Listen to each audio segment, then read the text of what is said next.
Outgrowing people. This is something I've been working on for the past 2 years now. And I realized through these 2 years that it is a very fucking good sign that you're outgrowing people. There are three amazing reasons why it's a really good thing that you're outgrowing people around you. Before I talk about that, I want to talk about more about how it's okay the way you feel. Because I've been in that position and I still am.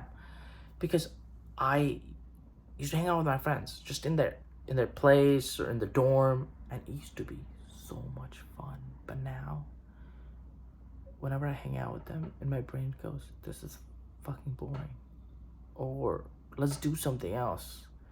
And I've started hanging out with my friends less and less and less. And that's because I start thinking, what has changed? What? And then I realize it's me.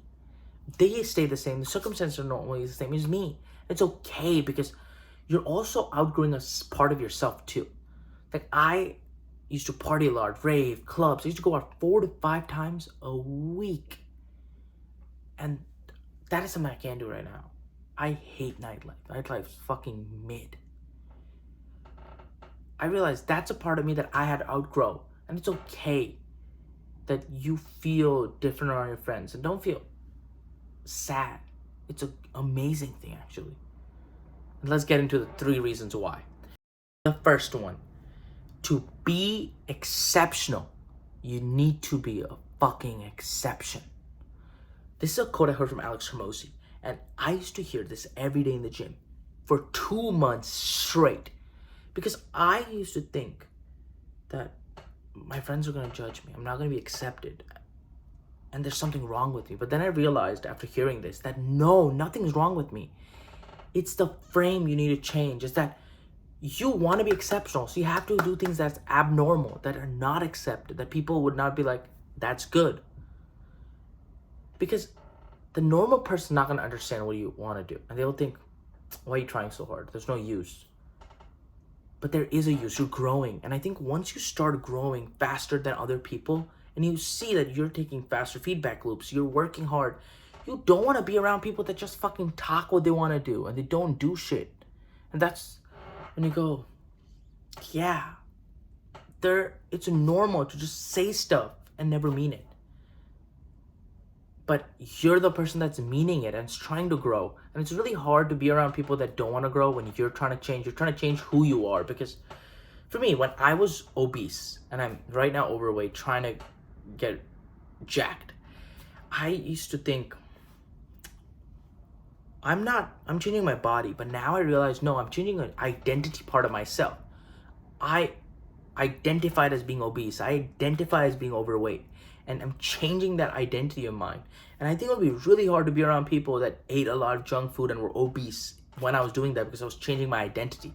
Same with any skill. If you're growing and trying to become someone that's growth oriented, someone that's learning, and someone you truly can tell yourself that you're not wasting time and you're not just talk. You're also doing the actions. Really hard to be around people that are just doing the talk. Because most people say that.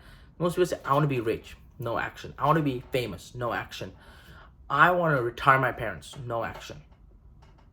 But you are, and that's why it's hard. The second point, outgrowing people allows you to get more time to yourself. And what that does is gives you time to work on yourself, get better, learn more. Because when I stopped hanging around with people, because I just started outgrowing them, it gave me more time to work on myself, make content, work on getting better at different skills, approaching people, communications, learning how to start a school community. All of these things I'm trying to learn because I have more time now. Because the time I used to spend with hanging out, just not with my friends, but acquaintances, with the random people, now I can use the time to grow. And I'm not saying the time I was with them was a waste, but if I get that time back now, it can help me grow so much more. It can make me grow astronomically. Like, whew. But that's the thing. It's that giving yourself grace, that it's okay that for this season that I don't meet a lot of people, because I already have outgrown those people. Because whenever I go to meet them, it sucks or it's mid. But you like the idea of going out. And that's the flip, that I used to just like the idea of going out because the instant I reached there, I'm like, I want to go home. I don't like it here. And it gives you time to be yourself, be better. And that's okay. The third point, you are getting to learn that you have high standards for friends. And that's a very good sign. I learned this 2 months ago, so I am in the same boat as you. I realized that having exceptional friends means you have very few of them and you meet them really less. I, in high school, had no friends. And that's why I thought, when I go to college, I'm going to make a lot of fucking friends. And that's what I did. I met loads and loads of people. And what happened after that was I started assessing, do I like spending time with them? And I'm really honest with myself. If I don't like someone, everyone knows. And if I like someone, everyone knows. And I realized that there's, I think, a massive amount of people that are just okay. They're mid. And when I started going through that lens of, do they help me get better? Are they growing their own way? And put higher and higher standards on them, I realized I have very few friends. And that's okay. Because I would rather have amazing friends that I meet rarely than have dumbass friends that I meet all the time. Because the only way that you're going to find amazing friends is if you have a really high standard. And it's okay to put people to reach that standard. Because I'm not gonna lie, I have tried to push the dead weight of my friends. Trying to push them to grow, trying to push them to get better. It never fucking works. Because you can't drag someone a long way before they just say, no, I'm not getting dragged anymore. You can help someone run if they want to run, but how long can you drag someone? Till you get tired and they're just like, this fucking hurts, so get the fuck away. And that's the main point, that having higher standards means you are going to let go of a lot of people. You're not going to be friends with a lot of people. But if that's what it takes, and I don't know if you can relate, but if that's what it takes to get amazing friends that push me, that grow with me, that I can see and go, that's amazing. And if you still feel bad, there's one thing that I tell myself. It's really mean, but I hope this helps you. If somebody told you you're a lot like your friend and a lot like your best friend or a group of friends, do you get offended or do you take it as a compliment?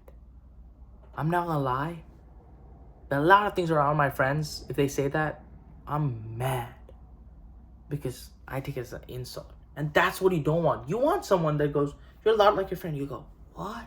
Really? That's the way you want it. Because if you're ashamed to be compared to your friends, why the fuck are you still friends?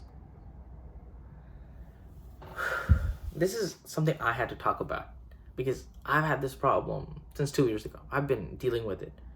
And I'm not saying cut off all your friends. I still hang out with my friends.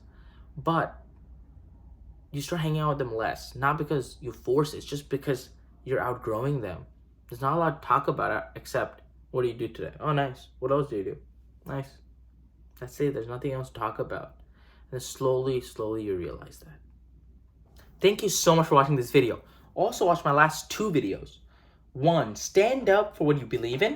And the second one, who are you? And I'll see y'all next time.